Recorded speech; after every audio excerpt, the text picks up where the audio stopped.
Good afternoon, everybody, and welcome back to Procrastinator's Pitstop. I am sitting here with Sabrina Trovac. Sabrina Trovac is the author of Not Good Enough Understanding Your Core Belief in Anxiety, and she holds a master's in counseling psychology and leverages over 20 years of educational experience, along with over 15 years of counseling experience, including extensive trauma training, to provide holistic counseling and clinical supervision at Trovac Holistic Counseling.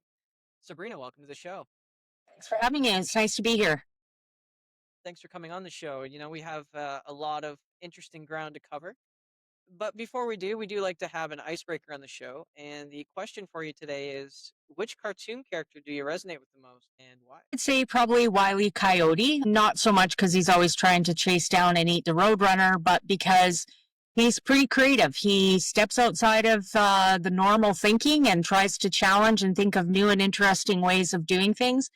He's been knocked down many times and he just kind of keeps getting up and trying again. And I've done, a lot of things that are definitely outside of my comfort zone and have been knocked down a few times.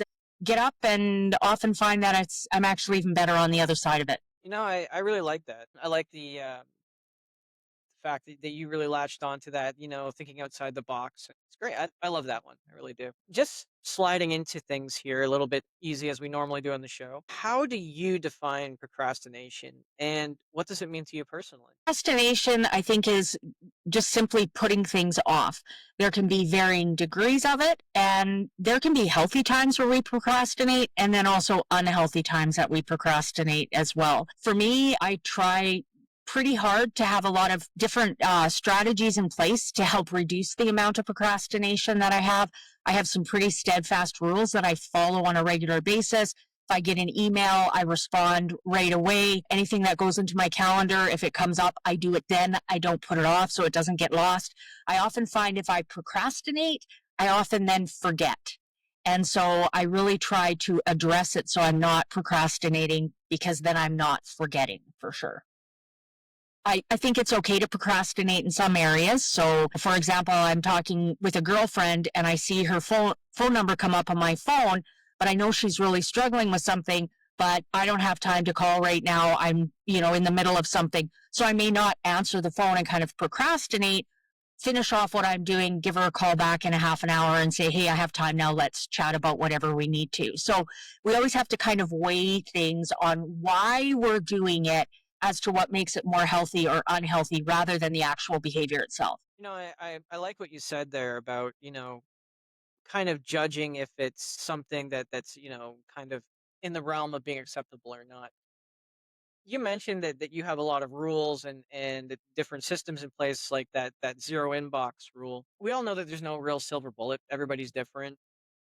But what's been your sort of secret sauce to overcoming procrastination? Has it been mainly that email rule or has it been Say that it actually goes back to that core belief. So the model of therapy that I practice really looks at your core belief, feeling not good enough, not important, not valued.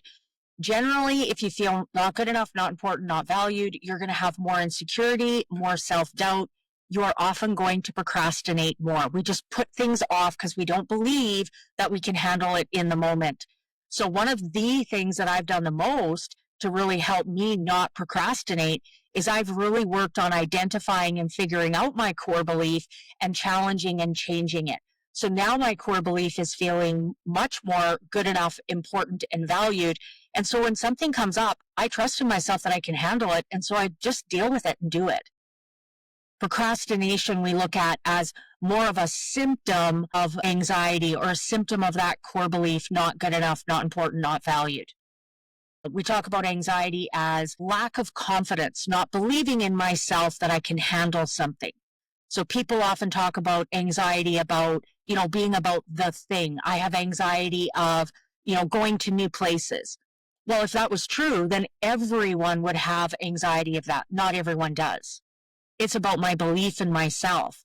If I believe I can handle going to new places, I'm not going to have anxiety. If I don't believe I can handle going to new places, I am going to have more anxiety. If I have more anxiety, I'm going to procrastinate and put it off and not do it. Yeah, I see what you're saying there. Challenging that core belief though, I mean we're talking about something that's it's generally created very early on, right? I believe somebody said between the ages of like, well, 0 and I guess 12, you're kind of getting that set up. You know, I say that it's almost even generational. You know, if I have two parents whose core belief is not good enough, not important, not valued, how can they teach me otherwise? It becomes really challenging. So it definitely starts, you know, as soon as we're born as young children, but often even goes back to generationally. And it doesn't even necessarily stop at any point in time. You know, there's always things still that pop up in my head where I'll go, oh, I'm not good enough. And then I have to challenge myself on that and say, wait, stop. Yes, you are. This is that old way of thinking. We're not doing that anymore. Challenging myself to look at things in a bit of a different way. The trouble with that core belief is it's often very unconscious because it's been going on for so long. We're not even really aware it's there and how significant it drives our decisions, our perceptions, our thoughts, our actions, our behaviors, our relationships. It plays a very significant role in that. So if we're not even aware, it makes it really hard to see a lot of long term change. You're absolutely correct in that. Um, I love that you said that, if you aren't aware of the problem, then you can't really change it. I guess this comes to my question is these core beliefs, or this one core belief that where we'll focus on not good enough, to what extent do you think that that comes from sort of the close sphere of influence? So, mother, father, uncle, family, immediate family, extended family. And what percentage would come from maybe society as a whole? I think they're both vital and both significant. I think, you know, family is our first line. And so a lot of that comes from the family and then that immediate connection. But how much of that immediate connection, how much of our family's perceptions and beliefs is based on their belief on social norms? And so it's still playing a role in that as well. You know, we can definitely say that experiences, people who've experienced trauma, it definitely impacts that core belief, not good enough. But what also impacts it is not being able to sort through and feel it. We are not good at talking about our emotions. We just stuff them down, stuff them down, stuff them down. They don't go away, they stay there. And so it gets harder and harder and harder to cope with things, making me feel more and more like I can't handle things, reinforcing that core belief not good enough. So, you know, our parents definitely, for the vast majority of us, we weren't talking about emotions. We didn't even know we were supposed to talk about emotions in my generation. And so it was never really talked about. So it just feeds into that more and more. But that's a societal norm. If society had taught my parents that it was okay to talk about emotions, it would look very different in how my parents interacted with me. But you know, I was brought up with emotions. No, we don't talk about those. No, I definitely understand that. It was on the tail end of that. The whole children are seen and not heard, or they don't, speak unless spoken to. Yeah, feelings were not necessarily weak. It's just that you didn't show them anywhere outside of closed doors. Stiff upper lip, all that fun stuff. I just want to go back there for a minute. This whole feeling of not good enough, and where do we start, or where does somebody start if they? And again, I know this is huge, but where does somebody start, especially in a society where you know, we're geared for instant validation, whether it's from drawings from we give to our parents, put on the fridge, or whether it's from, Susie down the street who likes my photo of my dog. We're just geared to this constant validation. Do you think that that's what's giving us this sort of perpetual spiral downward? And how do we get out of that? It definitely feeds into it, right? So again, if my core belief is not good enough, I'm not going to believe in myself. I'm not going to trust in myself. So I need more of that external validation. The more I believe in myself, the less I need that external validation. It becomes more noise. I can kind of see through it a bit more. So they kind of feed off of each other, right? I'm feeling insecure. I need external validation. Now that external validation has more power, more influence, which then creates more self doubt, more insecurity.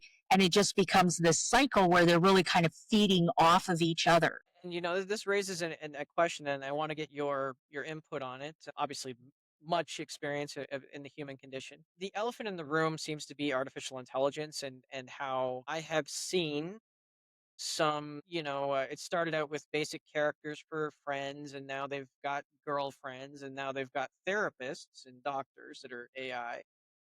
Do you think that there's any sort of difference between an AI who's friendly and giving you a validation? Is there any difference between that and, say, just a stranger or somebody on the street you don't know giving you some validation? Uh, I think one of the big things that's important, whether it's AI or the internet or texting or any of those things, is it reduces vulnerability. When I'm having to have a conversation directly with someone else, I have to be more vulnerable. But when I know on the other side it's a machine, I don't have to be as vulnerable. I don't have to worry as much about what that response may be. And so it makes me feel a bit safer. Generally, we said we don't like to feel emotions. Well, one of the ones that people struggle the most with is vulnerability.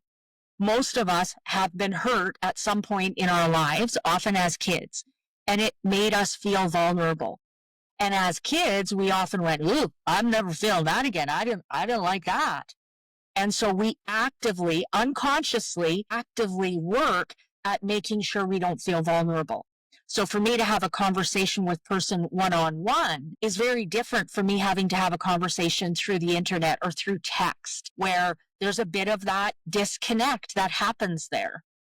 And so those kind of things play a significant role. It feels safer for me to talk about my issues, my concerns to an AI who's programmed and chances going to tell me something back that's going to be supportive. Whereas to say that to a person who now has the opportunity to judge me, to give their opinion back, to reject me, that's a little too scary. So a lot of these devices that we see happening now, part of why there's some comfort there is because it helps us push down those emotions so we don't have to feel them as much. And just going into that too, in the and I apologize. I go on this quite a bit. My major concern, and maybe I'm just hearing that I have no reason to worry might be nice, but my worry is that who's going to want to have a regular human relationship in the next, let's say, couple of generations, if, as you said, we don't want to feel icky, we don't want to feel vulnerable, and I'd rather talk to Alexa, or whatever name you want to give it, because they always play my favorite music, they always spend time with me, they never say mean things to me, they never do anything bad, they never disagree. Is that going to be detrimental to just connecting in general over the next couple of generations?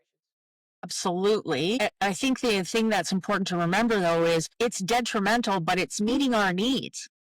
That's why all these things are in place. Like if AI gave us that, but everybody was like, well, no, I want to connect with people. I want to have vulnerability. I want to have healthy relationships, then AI would look different.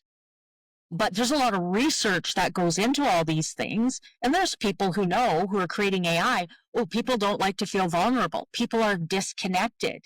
People are scared of rejection. So let's create something where they don't have to be as defensive about those things. And so part of why people are drawn to that aspect of AI where we can create robotic friends is because it's meeting a need for me. I don't want to connect with people, so I'll connect with a robot. It's safer that way. I can feel connected without really having to be vulnerable and connect. I think there's an oxymoron somewhere in there, like closed fist, or no, open fist, I think was what it was. Yeah. Um, Yeah, no, it's definitely interesting just seeing how it's affecting just relationships in general. Do you think that AI can ever really replace a therapist or a coach at some point? I don't think they can replace. And again, I am not a tech specialist. I'm not an AI. I don't have a ton of experience in it. I don't think anything can replace anything 100%. But is there opportunities where it could be used to enhance things? Probably. We look at the waiting list. Currently right now I have about a year waiting list for my counseling agency. If someone can use an AI as a way of gaining a better understanding about anxiety, about anger, about feeling emotions, and learn more information, well, that's going to be a benefit to them. But to hope that an AI is going to be able to really help them resolve and sort through things, some of their trauma, is probably not very realistic, especially today, maybe in 10 or 20 years from now. But I would like to think that part of what makes a therapist effective is their ability to kind of understand at that more emotional, personal, human level that an AI is it can be programmed to do, but it's still not going to have that same effect. No, that makes a lot of sense, and it's and again, I know I prefer human connection, but it's just me. Just swinging back a bit to your book, and I know that my audience is now rolling their eyes with the back of their heads because they know what I'm going to ask next. Because I always say it, they say that writing a book is 98% procrastination and 2% actually doing it. How true is that for you? Well, my book took me 7 years to write, so that may tell you a bit right there. I was working full time, single mom with two kids, just kind of plugging in the book as I went. And I'm actually now grateful it took me as long as it did because it totally changed and became something very different than what I originally was just going to be a book giving information. But as I continued to work on it, I made it more into a handbook. So you're reading a small part of the information and then you're applying it to your own experience. So there was a lot of editing, revamping, figuring things out before I really got to the place where it was ready to go to the publisher for sure. And there was definitely some procrastination in there too. But again, I think some of that procrastination may have been of benefit as well. It made it better. No, I can see how it could make it better in the process. I mean, there's obviously a lot of challenges to be overcome when it comes to writing a book. What do you think was the biggest challenge for you in those 7 years writing the book? I never, ever, ever, ever in my life ever thought about writing a book. So it was a huge learning curve for me. I've read many books, but I've never been a writer, never thought about being a writer. So just figuring out how to piece it together, how to figure out what are chapters, what do I put in different chapters, how do I make sure that information doesn't overlap. So even just the layout itself was very challenging for sure. And then working with the editor, one of the big pieces was the actual editing. And, I guess I can be a bit wordy. And so the editor was very good at kind of just condensing things, kind of saying, you already said this, removing that information. So making my words more precise and having more of an impact rather than that repetition was probably also a really big piece for me as well. Yeah, thank you for sharing that. That segues into a few more questions I have rolling around in my head, actually. But before I get to those ones, the next question I have there is, what do you think is the most important part of coming up with and writing a book? Is it the outline, like you said? Is it the overall idea? Is it editing? What is the most important part, do you think? Well, for me, the most important part was coming up with the idea of how do I help people get a better understanding of what their core belief and how it is. So getting the focus of the book was definitely significant. But then after that, it was how do I create it so people read it? The book is for people who have higher anxiety. I was a teacher for 20 years. I know that people with higher anxiety don't like to read. So how do you make a book for people who don't like to read? It becomes challenging. But then again, as a learning assistant teacher for 20 years, I learned some different tools. So the way the book is designed also plays into that. So there's a lot of diagrams, a lot of charts. It's broken into very small sections. So you can read a third of a page and stop for the day. So it was really important to me that it was chunked and presented in a way that if someone opened the book, they wouldn't go, oh, no, that's too much and put it away. They'd open it and think, maybe I could read this. There's very few page spreads in my book that are 2 full pages of text. Most of it is broken up into smaller chunks. So that was really important. And that took a lot of time as we're editing and rewriting to make sure that things were broken up into very small sections. No, I like that, making it easy to digest, so to Mhm. speak. And the other question I had about that was, in the book, why did you focus as the book on as the medium? I always love asking people this question. You mentioned yourself you didn't really think about writing a book before. What made you decide on the book as the medium as opposed to I don't know blog posts, social media posts, podcasts?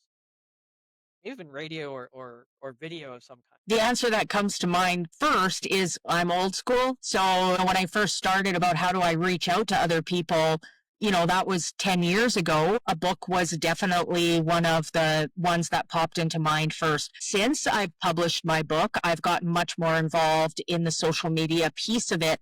But really, up until my book was published, I didn't spend a lot of time on a lot of social media stuff at all. So that was very foreign to me and was a huge learning curve in writing the book so I thought writing the book was a hard part, promoting it after and doing all the social media and figuring all that stuff out. That was a massive learning curve for me as well. So do you think that you do it again after having gone through the process? If there's an interest, if people want to learn more, I think there's potential for it for sure. This one is more on kind of individual. I would love to do a second book on that core belief not good enough in families. And so looking at the impact on mom, dad, kids, how to challenge that as a family and in relationships. But yeah, the focus is still this one for now. But there is something kind of percolating back there for sure. No, I like that.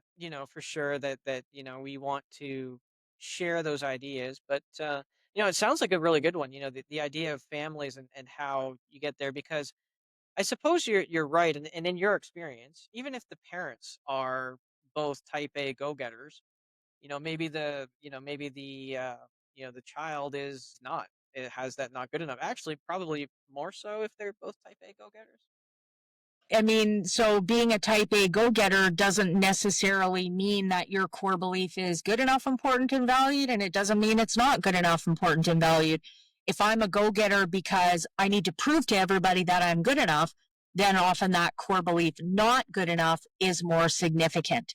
And so then the go getter behavior can kind of look like I'm micromanaging my child, I'm hovering over my child, I'm doing everything for my child so that my child isn't learning how to take on their own responsibilities and do these own things for themselves. So it can be very detrimental.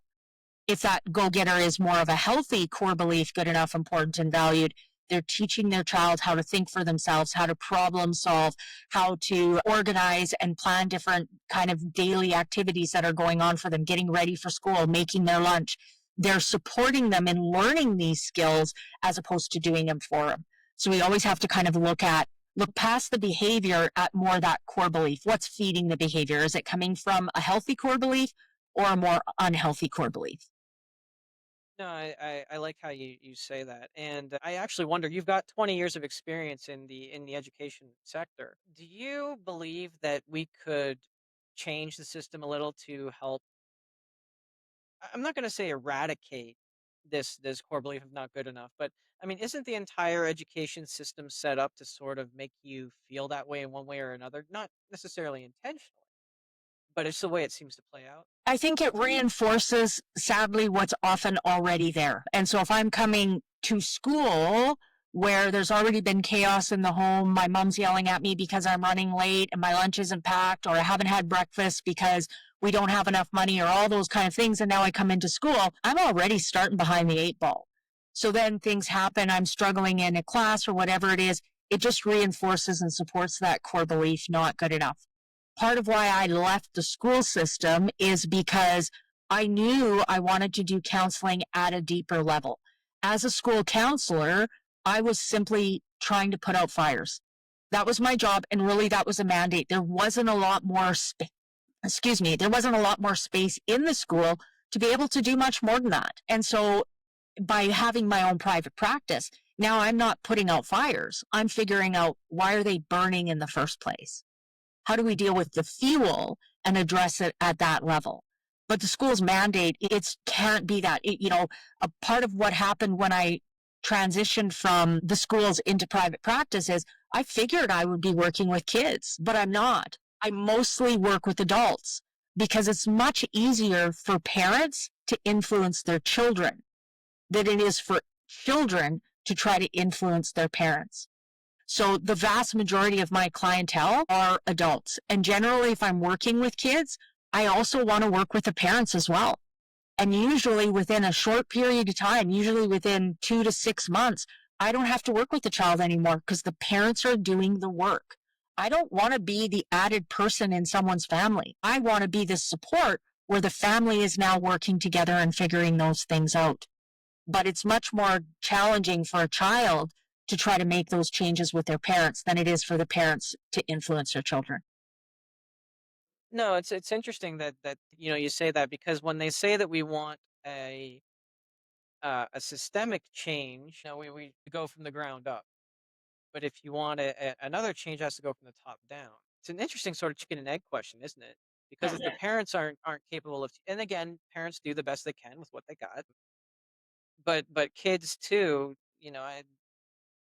Maybe we don't give kids enough credit, right? I mean, I'm not saying that they are wise, but sometimes they have less of a filter than we do. They can be pretty insightful and see things from a perspective that we as adults has been normalized. And so we don't even really notice it as much anymore.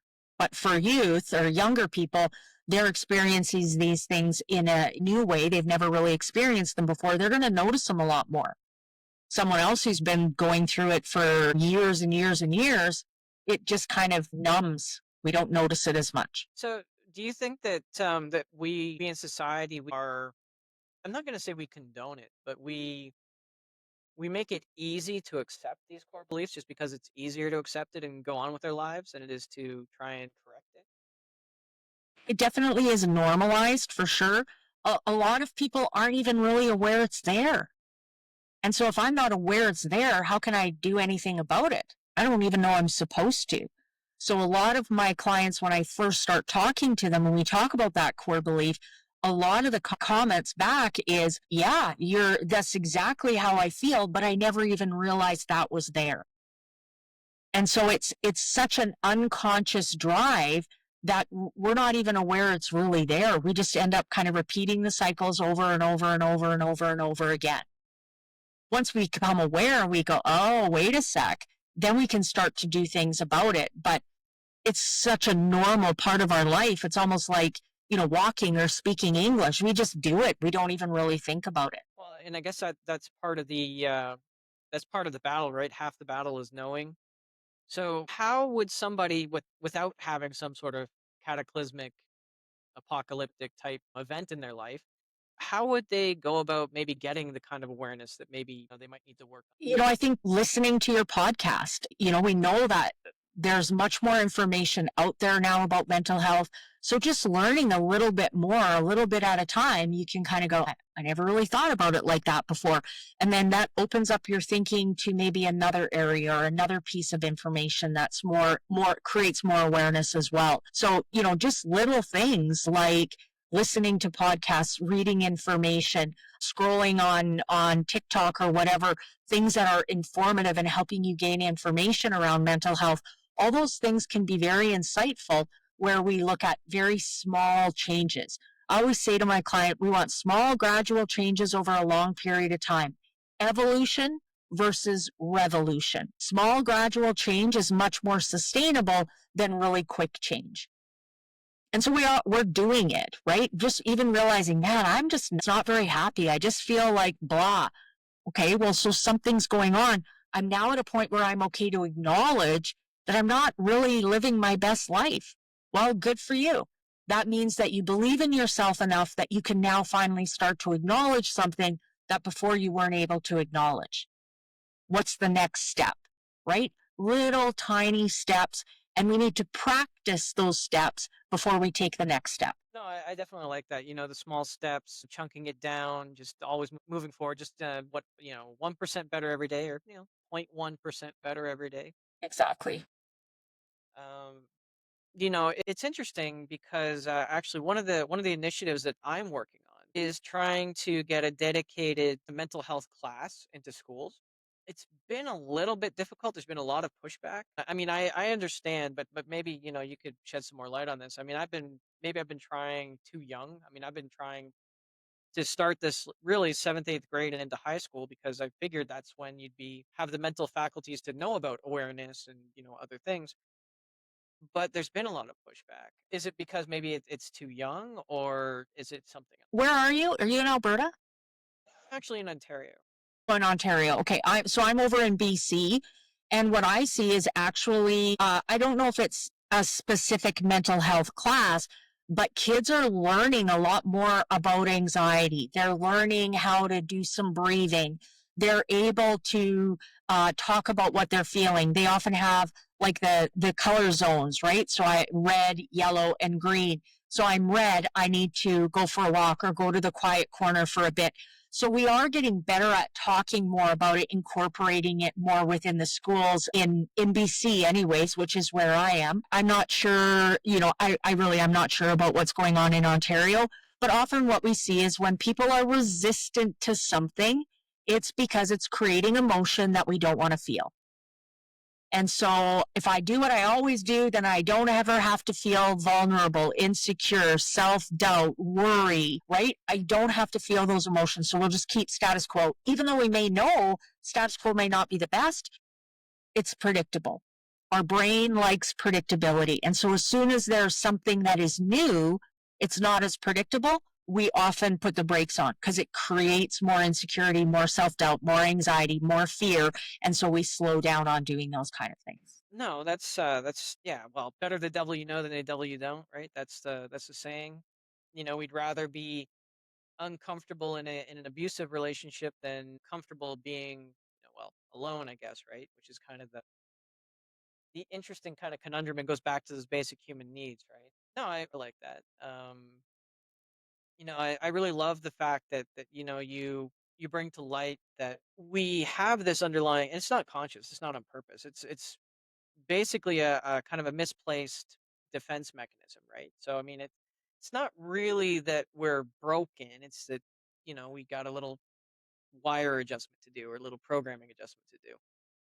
What do you think is the most important takeaway from the book that you would want people to have when they read it? Probably just the awareness, getting a better understanding of how all these things work, how your core belief works, how it's developed over the years, what anxiety is and how anxiety works, what anxiety looks like. We often realize what our anxiety looks like when it's really, really high, like panic attack mode, but we don't necessarily think about what our anxiety looks like when it's a 3, 4, or 5 out of 10, which means I'm not doing anything about it until it's a lot higher. So becoming more aware of those subtle things like, oh, I'm procrastinating a lot more than I was. My anxiety is likely going up, right? So we need to become more aware of what those symptoms are as our anxiety is progressing. So if I can put strategies in place lower, then it doesn't have to continue to escalate. So becoming more aware of anxiety, anger, right? We look at anger in the book and we talk about how anger is not a standalone emotion. We don't like to feel our emotions. So when emotions come up that I don't like to feel, I'll switch it to anger. Now I just have to feel anger. Anger has been socially acceptable for hundreds and hundreds of years. And so we're usually a bit more okay to feel angry than we are to feel other emotions. So if I'm starting to feel anxiety and I get angry, now I just have to feel angry. But the also thing is now I'm getting angry. So guess what? People back off and leave me alone. So now my anxiety goes down. So anger is a secondary emotion. It's what we use to suppress and stop feeling those other emotions as well. So we talk about that in the book. We talk about coping strategies for coping with anxiety. What are some healthy coping strategies that we can use? What do emotions feel like in our body? We've spent most of our lives suppressing our emotions. So now to have to feel my emotions, a lot of people aren't even really able to tell the difference between a thought and an emotion. And so we need to get better at identifying what an emotion is and being able to label it and feel it. If I can't do that, I'm not going to let it out. I have to be able to understand what it is in order to let it out. The more I let that emotion out, the more confident I'm going to feel in being able to handle things because I'm not carrying all this extra emotion with me. You said something interesting there, and I wonder if this fits. So, anger is not a standalone emotion. But I mean, is it possible that we have anger? Is that attached to the yes, it feels better to be angry than anxious. But is it that, it feels safer to be angry? Because as you said, people move away. So is it a safety thing sometimes? For sure. And it's just more normalized, right? So I feel safer feeling anger than I would feeling anxiety because I've been around anger. I grew up with anger in my home. I see anger all over the place. So it feels safer because it's more normalized. I've seen it time after time after time after time. It's predictable. I know how to handle it. I know what it looks like. Anxiety, fear, self doubt, lonely, rejection, not as comfortable with those because I haven't practiced them as much. The more we practice, the more comfortable it feels, the more safe it feels. Sabrina, this has been a really enlightening conversation. I could probably go for another 3 or 4 hours, just me, but that's just me. No, me too. I can talk for days. We are coming up pretty close to the time. Was there anything that you wish I would have asked, but I didn't ask, or anything you feel that we should have covered that we didn't cover today? I mean, like I said, I could go on forever. I think it's a pretty good start for sure. What I would just really recommend to listeners is take that first step. Even if the first step is scary, start thinking about taking that first step. That can be the first step, is even just thinking about it. What would it look like? What would happen? The more I think about it, the more I'm practicing it in my head. Now it's not going to be as scary when I do it. So just little steps, one after another, very small. We can slowly make change over a period of time. Such a powerful note to end on. Thank you so much for being on the show today, Sabrina. Thanks for having me. Just before we go, what is the best way for our listeners to reach out and learn more? Probably through my website. So my website is throwbackholistic.org. On my website, I have my contact information with my cell phone and my email address. I have all my links to all my social media on there. I have a link for if you want to go in and purchase my book. I have a blog section on there that is usually 2 to 4 minutes reads. Again, short reads for people who often struggle more with reading. So just short little blurbs about different pieces of information around mental health. And I also have a page on there that has all my podcast interviews that I've done as well. Excellent. And to all our listeners, don't worry about writing that down. We are going to have that in the show notes for you, make it really easy for you. Just once again, thank you so much for being on the show, Sabrina. And to all our listeners, thank you for tuning in. And just remember, if you can't find that motivation or inspiration for yourself today, maybe just go out and try to be that motivation or inspiration for someone else.